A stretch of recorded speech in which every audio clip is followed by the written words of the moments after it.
महादेव दोस्तों, आज की इस वीडियो में हम पंडित प्रदीप मिश्रा जी के द्वारा बताए गए इस उपाय के बारे में जानेंगे, उनकी ही अपनी आवाज में।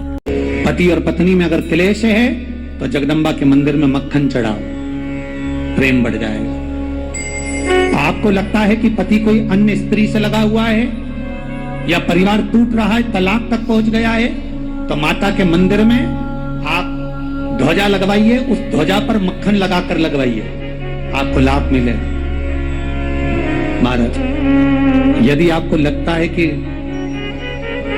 बच्चे बहुत ज्यादा अपशब्द बोल रहे हैं, मुंह चला रहे हैं और प्रेम नहीं रख रहे, तो माता के मंदिर में लाल पुष्प, लाल चंदन और लाल चूड़ी माँ को समर्पित करिए, प्रेम बढ़ेगा। बच्चा कभी आप जी से कम नहीं बोलेगा, प्रेम की भाषा निकलेगी मुझ से। माँ जगतजननी की आराधना, जगदम्बा की उपासना, नवरात्रे में 9 दिन में से कोई एक दिन ऐसा ले लो जिस दिन कन्याओं का भोजन कराओ, साथ में उनको लाल चुनरी ओढ़ाओ या कोई लाल वस्त्र, लाल पूजन की सामग्री उनको दो, सुख मिलेगा, आनंद है। चैत्र नवरात्रे में, शरदीय नवरात्रे में, आषाढ़ी नवरात्रे में,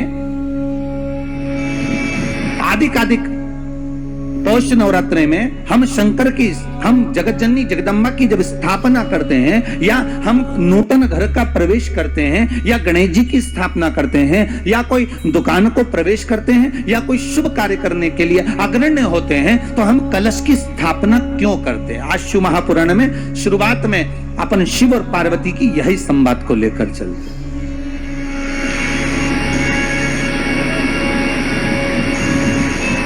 आखिर कलश में ऐसा क्या है?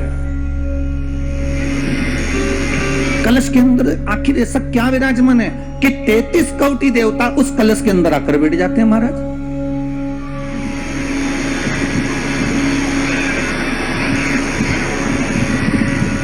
आप कोई यज्ञ करने जा रहे हो, आप कोई पोथी पुराण करने जा रहे हो, आप कोई अच्छा कार्य करने जा रहे हो, तो ब्राह्मण देवता कह देते कलश की स्थापना होगी, कलश की शोभा यात्रा निकलेगी, कलश यात्रा निकलेगी, कलश विराजमान होगा। और आज हर की पौड़ी पर, प्रयागराज में या उज्जैनी में, नासिक में जो बड़े बड़े कुंभ के मेले होते, कुंभ का मतलब भी तो कलश से होता है, उसकी महत्वता क्यों है? उस कुंभ की, उस घड़े की महत्वता कहां से प्रकट हो गई? शिव महापुराण की कथा कहती है महाराज, भगवान औघड़दानी शंकर स्वयं आद्य शक्ति जगदम्बा से कहते हैं कि जगदम्बा तू क्या चाहती है, बोल। तो जगतजननी जगदम्बा कहती है कि जहां मैं हूं वहां शंकर है, ये आपने कह दिया, पर जहां शंकर है वहां पार्वती का होना जरूरी है। उसके लिए सिद्ध करने के लिए एक स्थान ऐसा बनाया जाए जहां पर शंकर विराजमान है और शंकर के साथ पार्वती विराजमान है। तो शिव जी ने कहा, पार्वती, उसके लिए मैं तुझे एक सुंदर कलश का निर्माण कर देता हूं। दुनिया का रचनाकार, दुनिया की रचना करने वाले महाराज, संपूर्ण ब्रह्मांड की रचना करने वाले, जिनको भगवान शिव ने स्वयं ब्रह्मदेव से कहा है कि ब्रह्मा जी तुम सृष्टि खंड को आगे बढ़ाइए, सृष्टि की रचना करिए। और आज ही के दिन, यही चैत्रीय प्रतिपदा के दिन, यही इसको कहते हैं नया संवत्सर, नया वर्ष। हिंदू धर्म में क्यों कहा जाता है? आज ही के दिन ब्रह्मा जी ने महाराज सृष्टि की रचना करना प्रारंभ करा था। आज ही के दिन भगवान शिव और ब्रह्मा का संवाद हुआ था। सीधे भगवान शंकर ब्रह्मदेव के पास जाकर बोले थे, हे ब्रह्मदेव, आप सृष्टि की रचना करिए। तो ब्रह्मा जी ने पूछा था, सारे नक्षत्र आपने बनाए, सारे दिन आपने बनाए, सारी घड़ियां आपने बनाई, सारा पल आपने बनाया, मनुष्य की श्वास गिनती, काउंटिंग, अर्थात मनुष्य के शरीर की रोमावली, ये सब आपने निश्चित करी है। भले वो पार्वती जी का हस्त कमल ना हो, भले अशोक सुंदरी की जगह ना हो, भले अशोक सुंदरी की जगह भले ना हो, और भले उसमें हस्त कमल माता पार्वती जी का ना हो, परंतु शिवलिंग, भगवान भूत भावन वहां विराज रहे और एक और बात अच्छे से ध्यान कर लीजिए महाराज, शंकर के शिवलिंग को जहां रखा है आपने, भले वो भूमि हो, चाहे प्लेट हो, कटोरी हो, एक चोमली बना ली हो, कपड़े पर रखा हो, वो हस्त कमल ही माना जाए। बस इतना जरूर है कि गोल बनाते हैं तो उसमें सुख सुंदरी का स्थान नियुक्त नहीं होता, पर शंकर के शिवलिंग के भीतर 33 कोटि देवताओं का भाव तो वैसे ही आ जाता है।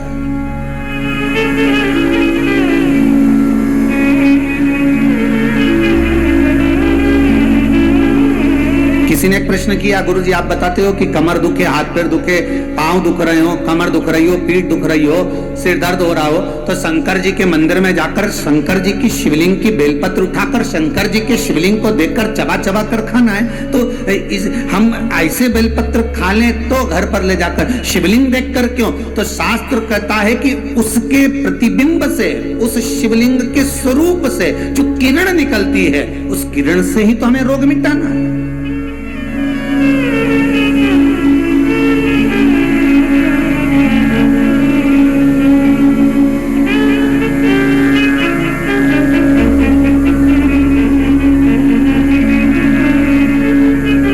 अरे भाई, आप और हम में से बहुत सारे ऐसे होंगे जिनको शरीर में कष्ट होता होगा, और जैसे ही हॉस्पिटल में या क्लिनिक पर या डॉक्टर के पास पहुंचते हैं, बस डॉक्टर हाथ पकड़ के देखता है तो आधी बीमारी तो वहीं समाप्त हो जाती है। बोलो होती कि नहीं होती? सही बताओ। आप लोग तो गए होंगे, हम भी गए होंगे, सत्य बोलना।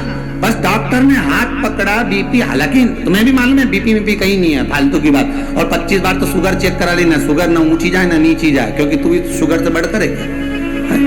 तो अपन भी तो हृदय से मीठा बोलते हैं, तो अपन कम, तो वो सब जांच करा ली, कहीं नहीं निकला। तो कई माताएं आके बोलती है, गुरुजी हमने खूब जांच कराई रे महाराज, कहीं नहीं निकला, पर समझ में नहीं आया, उसके बाद भी पांव दुखे। अर्थात डॉक्टर के पास जाते हैं तो आधी बीमारी तो यही समाप्त हो जाती है, डॉक्टर के पास पहुंचने से बीमारी समाप्त हो जाती है। तो आखिर कारण क्या है कि शंकर का शिवलिंग का दर्शन करें और फिर बेलपत्र को खाएं। अर्थात शिव के शिवलिंग स्वरूप में से जो किरण निकलती है, उसका स्वरूप, उसका आनंद हमारे रोग को वैसे ही हरण कर देता,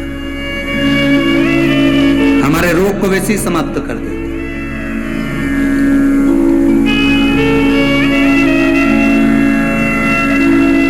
हम शंकर के स्वरूप का एक आनंद पा सकते हैं।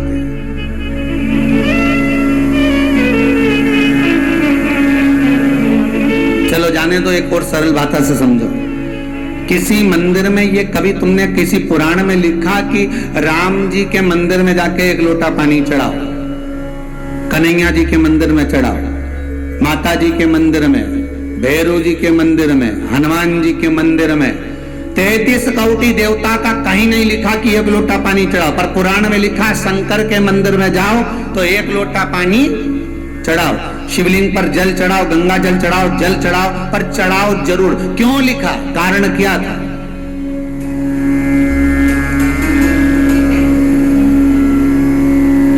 एक आध बार राम जी के मंदिर जाओ, कन्हैया जी के मंदिर जाओ, देवी जी के मंदिर जाओ, अच्छा बढ़िया माता जी चुनड़ी मुंदड़ी पहन के बैठी हो, बढ़िया सब लगा लोगों के, और पंडित जी के हट यहाँ से, और बाल्टी भर के, लोटा भर के पानी ले जाओ और माता जी के चढ़ा दो।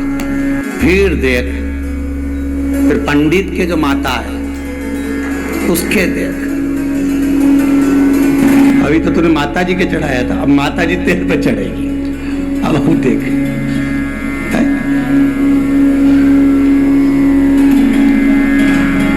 कहीं लिखा है ऐसा है? पर नहीं, शिव के लिए लिखा है कि जल चढ़ाओ शंकर के शिवलिंग पर। क्यों?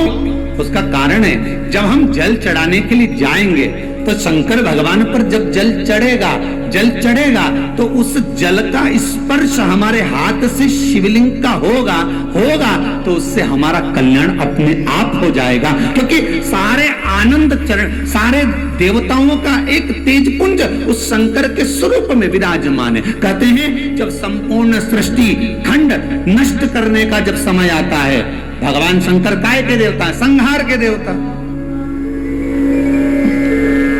जब भगवान शिव संहार के देवता हैं, जब संपूर्ण सृष्टि खंड समाप्त होने का समय आता है, पूरी पृथ्वी जब जल में मग्न होने वाली रहती है, तब 33 कोटि देवता आते हैं और भगवान शिव जी से निवेदन करते हैं, सब कुछ आकाश पताल तलातल रसातल सब नष्ट होने वाला है, क्या करा जाए। शंकर भगवान कहते हैं आप सब मेरे पास में आ जाओ और मुझ में समा जाओ। 33 कोटि देवता शंकर के अंग अंग में समा जाते हैं। हम कहते 3.5 करोड़ रोम छिद्र ये मनुष्य के शरीर में है। शास्त्र कहता है 33 कोटि देवता भगवान शंकर के शरीर में है। जब भगवान शंकर के शरीर में 33 कोटि देवता विराजमान हो जाते हैं, शिव के भीतर विराजमान हो जाते हैं, तो हम जल केवल एक देवता को नहीं चढ़ाते, 33 कोटि देवता को चढ़ाकर उसका पुण्य अर्जन कर लेते हैं, पुण्य प्राप्त कर लेते हैं। 33 कोटि देवता को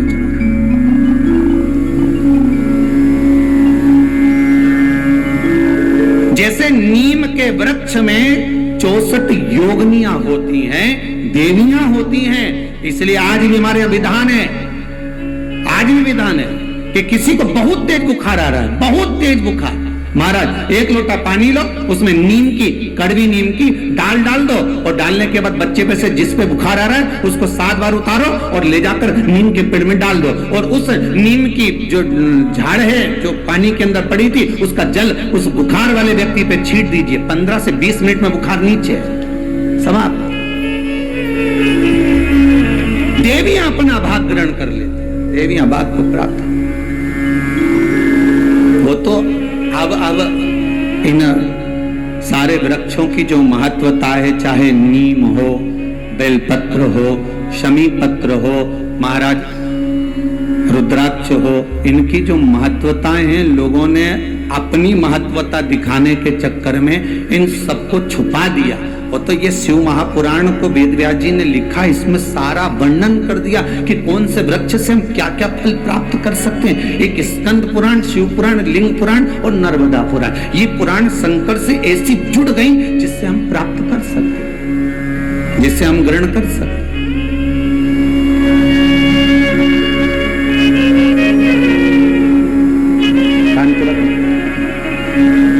भगवान शिव के आनंद,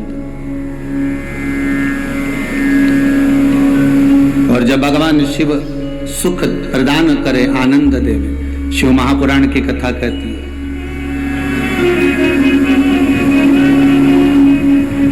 हम भी भले शिवलिंग साथ में लेकर ना चले, अहिल्याबाई जैसे, हम भले शिवलिंग को पल्लू में बांधकर ना चले, पर शिव महापुराण की कथा कहती है हम शंकर का अनुमोदन कर कर तो चल सकते हैं, हम शंकर का स्मरण कर कर तो चल सकते हैं।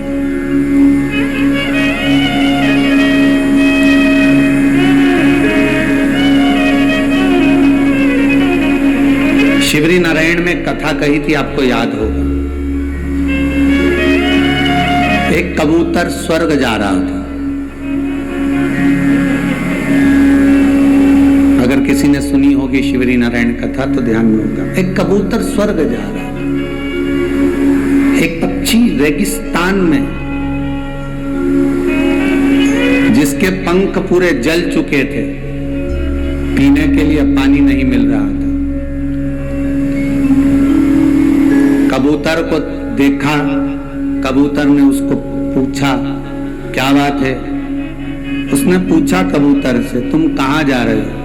उसने कहा रे मैं बैकुंठ जा रहा हूं। अच्छा हाँ, तो उस पक्षी ने कहा कि एक बार भगवान से ये जरूर कहना,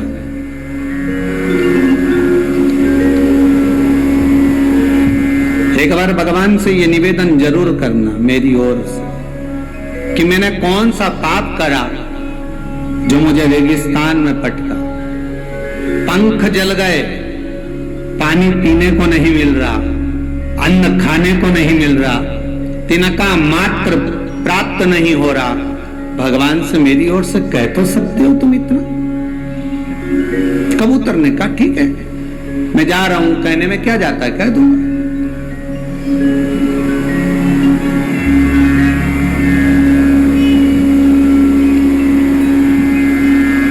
कहने में जाता क्या है, वो मेरे को कहने में कुछ नहीं जाता, मैं कह दूंगा।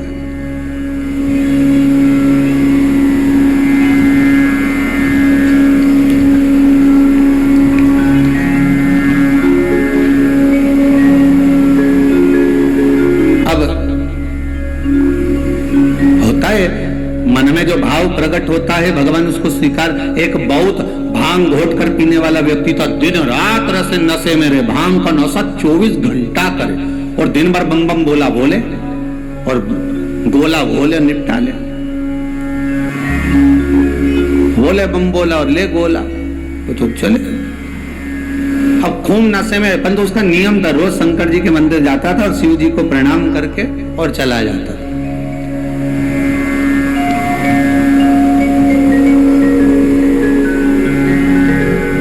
अब आज इतना नशे में हो गया कि शंकर जी के मंदिर की जगह गणेश जी के मंदिर पहुंच गया। अब गणेश जी के मंदिर पे जाकर खड़ा हो गया और बिल्कुल नशे में था, भांग के झूम रिया था, बोला बोला करता करता शंकर जी को देख रही है, तो उसको शंकर जी तो कहीं दिख ही नहीं रहे। अब मन में बड़बड़ा रहा, बताओ आज बाप की जगह बेटा है। अब उसको ये नहीं मालूम कि शंकर की जगह गणेश जी का मंदिर है, आज बाप की जगह बेटा। बहुत देर तक सोचता रही अब करूं क्या। उसने इंतजार भी करा कि शंकर जी आएंगे, मंदिर चेंज हो जाएगा, फिर नीरी आ गया। तब उसने पिताजी से कह देना आया था, चला गया। भाव देखिए उसका, भले गोला था पर मुख से बोला बोल कर गया। उसकी शुद्धता शिव में थी।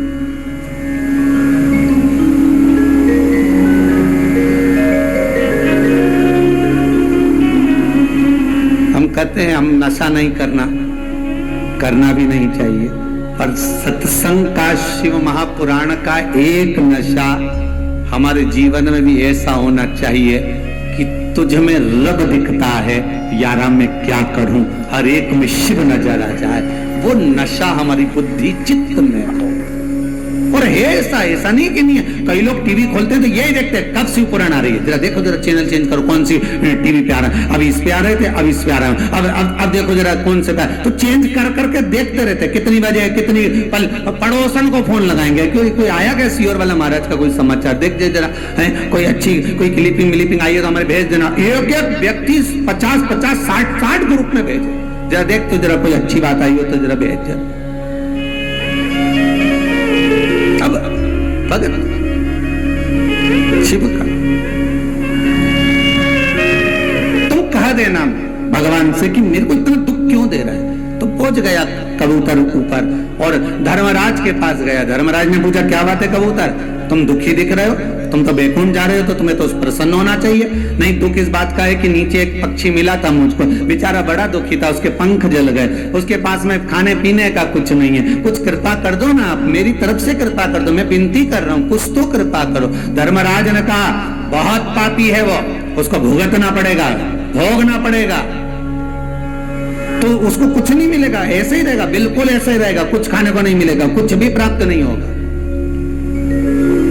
ठीक है, कबूतर बैकुंठ घूमते घूमते देवऋषि नारद के पास चले गए। देवऋषि नारद से पूछा, नारद जी मन में थोड़ा सा दुख है। नारद जी बोले क्या दुख है? एक पक्षी बेचारा पड़ा हुआ है, तो उसको कुछ खाने पीने को नहीं मिल रहा, बड़ा दुखी है, पंख वंख सब जल गए, कुछ नहीं बचा।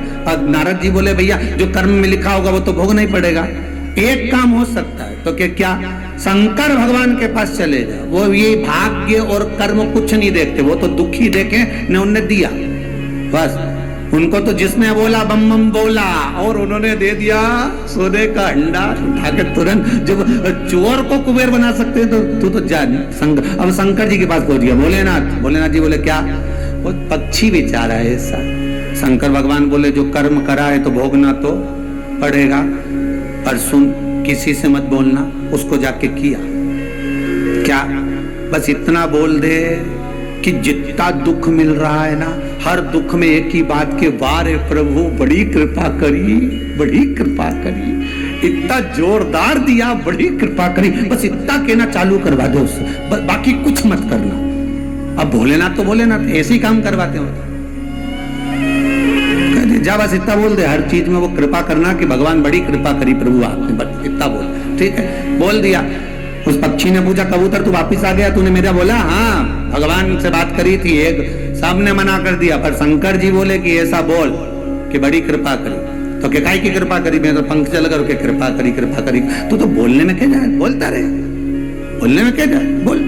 उसने भी चालू कर दिया, वाह प्रभु बड़ी कृपा करी, कष्ट बहुत है, पानी नहीं मिल रहा, बड़ी कृपा है, मत मिल रहे तो उसमें भी तुम्हारी कृपा है, खाने को कुछ नहीं मिल रहा पर आपकी कृपा है। एक दिन भगवान विष्णु लक्ष्मी जी के साथ घूमने निकले, घूमते घूमते लक्ष्मी जी रूठ गई। लक्ष्मी जी ने नारायण जी कहा, प्रभु ये क्या है? भगवान विष्णु बोले, क्या है बताओ? कितना अच्छा जीव बेचारा, पंख जल गए तो कह रहा, वारे प्रभु तुम्हारी कृपा, पानी नहीं मिल रहा तो कह तुम्हारी कृपा है, खाने को नहीं मिल रहा तुम्हारी कृपा, और तुम कृपा सागर बनकर, कृपालु बनकर, दयालु बनकर, करुणा सागर बनकर लोग तुम्हारी आरती गा रहे, जय जगदीश हरे हैं, और तुम जरा सी दया नहीं कर सकते। भगवान बोले इसका कर्म भले कर्म बेकार, पर वो क्या कह रहा है? बड़ी कृपा, तो कृपा कर दो, थोड़ी सी कृपा करने में क्या है? भगवान ने कहा ठीक है, पंख दे देते हैं जिससे उड़कर कहीं चले जाए। अब ब्रह्मा जी ब्रह्माणी के साथ जा रहे थे, ब्रह्माणी ने सुन लिया, पीने को पानी नहीं, बड़ी कृपा है, 28 दिन का व्रत हो गया, कुछ नहीं पिया, पर कृपा आप ही की है प्रभु जो आपने व्रत कराया। ब्रह्माणी बोले कितना पाप लगेगा ब्रह्मा जी आपको। भगवान ब्रह्मदेव बोले काहे को? इसको पीने का पानी नहीं मिल रहा और कृपा कृपा कर रहा, तुम दया सागर करुणा सागर होकर सबकी लेखनी लिखने वाले, अरे पापी है, नहीं मिलेगा इसको, तो क्या पाप आप नहीं काट सकते? काटो पाप और उसको पानी पीने का दो। भगवान ने कृपा कर दी, पीने का पानी मिल गया। अब जा रहे थे भोलेनाथ, अब वो तो विश्वनाथ, विश्वनाथ का मतलब भरण पोषण करने वाला, खाने को देने वाला। पहुंच गए, पार्वती जी बोली कितना दुखी है। भगवान शंकर बोले आग भी मैंने ही लगाई है, ये जो पंख और पानी मिला है, पर बोलूंगा नहीं। पार्वती जी, अच्छा पति की आदत रहती है कितना दान कर कर आ जाता, कभी नहीं बताता, और पत्नी हमेशा सोचती मेरा पति बहुत कंजूस, बहुत कंजूस, जरा दुकान पे बैठ के मालूम तो करो कितना दान दे दिया बेचारा, किसी को नहीं छोड़ता, सबको देता, कमाने में भी नहीं छोड़ता तो देने में भी नहीं छोड़ता। होता अपने को लगता है पति दान नहीं करता, भजन नहीं करता, कीर्तन नहीं करता, वो दिखावा नहीं करता। तुम्हारे जैसे 4 घंटे तक अगरबत्ती लेके बैठ गई, उसको दिखावे दिखावा नहीं आता, वो तो बस अपनी मर्जी से जो पढ़ना पढ़ लेता है, मन से जाप कर लेता है, स्मरण कर लेता है, भजन कर लेता है, दिखावा दिखावा नहीं करता, उसको कुछ नहीं आता, फालतू की बात है ये। दिखावा दिखावा नहीं करता, उसको कुछ नहीं आता, फालतू की बात है ये। बेटा बेटी के ब्याह में देखना तुम, माँ कहती है सब चीज जमा के रखो, जमा के, मंगलसूत्र मां रखो, हार मां रखो, पाटली मां रखो, और वो चप्पल इधर रखो। जब वो बहू को चढ़ावा चढ़ता है ना या लड़की को कुछ देते तो सब दिखावा कर कर, और पिताजी का रखा ही है ना, रखे डब्बा बंद रखा है तो खोलो तो सबको दिखना चाहिए। अब पत्नी मई शादी में भी न करे, खोलो खोलो, और वो पति के रख दिया ना, सबको मालूम है अपन ने दिया, उसमें क्या नहीं नहीं सबको दिया। और कई कई नाम लिखो अलमारी पे, भेरूलाल, गणपत लाल, हरि किशन, श्रीधर, वेणुधर, राम गोपाल, पांडे, तब पूरा इतना बड़ा नाम लिखा अलमारी पे, ऐसा लगा जैसे पूरी धर्मशाला दान करी हो, पूरी लिखा।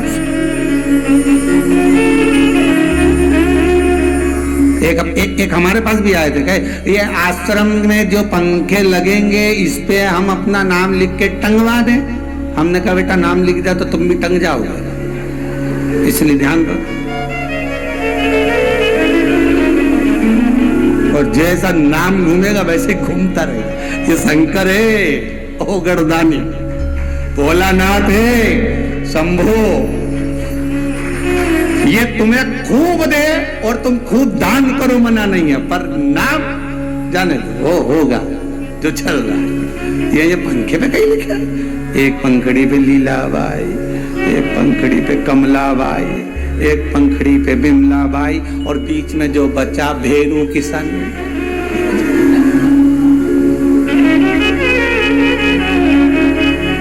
अब जो तार लगा उस पर लिख दे बिजली बाई, उसको क्या छोड़ दिया, उस पर और लिख दे। ये बोला तेरे संगो। आपको अगर हमारी वीडियो अच्छी लगे तो हमारे चैनल को सब्सक्राइब करना ना भूलें।